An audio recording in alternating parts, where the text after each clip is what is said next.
Dungeons & Dragons is an exciting opportunity to create a tactical, skilled, and versatile character. Fighters are the backbone of any adventuring party when combat breaks out, but that doesn't mean that you can't shine outside of battle as well. This guide will walk you through the early decisions you will need to make, from choosing a fighting style and weapons to crafting a meaningful backstory. Along the way, we'll ensure your character is not only strong on the battlefield, but also interesting and well-rounded in roleplay. The first step in creating your fighter is selecting their fighting style and weapon masteries. Don't worry too much about getting everything perfect. These choices can evolve as your character levels up and grows. For early levels, I recommend taking the Interception fighting style. This lets you reduce the damage dealt to an ally within 5 feet of you by 1d10 plus your proficiency bonus. They carry a weapon in hand, not as a threat of attack, but a means of protecting others. For the weapon masteries, I recommend taking the Scimitar, which allows us to make offhand attacks as part of the same action, which frees up our bonus action for something more tactical. The Short Sword, which can be used as our offhand attack. Hitting with this weapon will give us advantage on our next attack. For your third options, I recommend taking a ranged weapon. For this build, I will pick the Trident. Outside of combat, fighters can feel limited, often reduced to their role as damage dealers.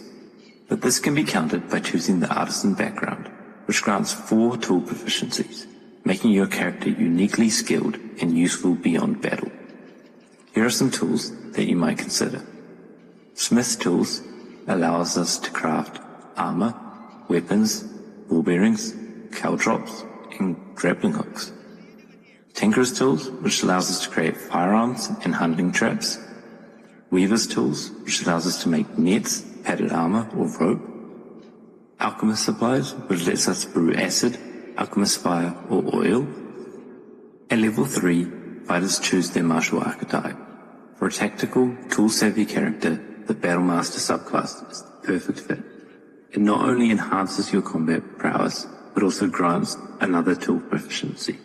Great opportunity to take brewer's supplies, allowing us to craft antitoxin. Battlemasters also gain access to maneuvers, which provide tactical options in combat. Some recommended maneuvers include trip attack or disarming attack, which lets us control the battlefield by knocking enemies prone or removing their weapons. Bait and switch, which allows us to swap places with an ally and protect them or ourselves with a bonus to our AC. Commander strike, which allows us to direct allies to strike in our place, which can be good if we have a rogue to get some extra sneak attack damage. These options reinforce your role as a battlefield leader, commanding your team with strategy and precision. When selecting a species, fighters benefit most from those with alternative movement types, resistances, combat enhancing traits. If your DM allows non-standard options, Grungs make excellent martial characters. Grungs offer climbing speed and powerful leaps for superior battlefield mobility.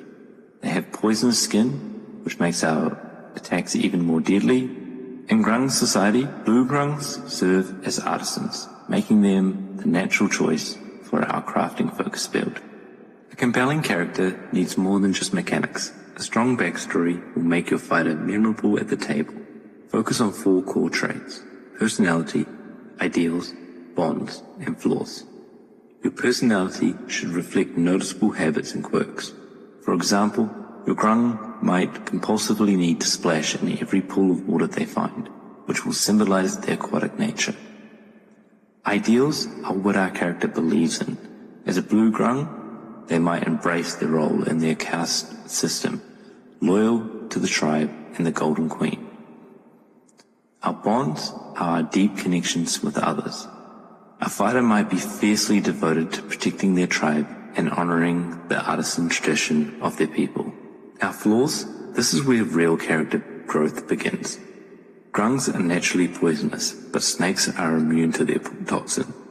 A deathly fear of snakes is a simple but powerful flaw, adding tension and vulnerability to our story. In summary, you're building a fighter who's more than just a sword-swinging bruiser. They are a protector, a craftsman, a strategist, and a proud member of a unique society.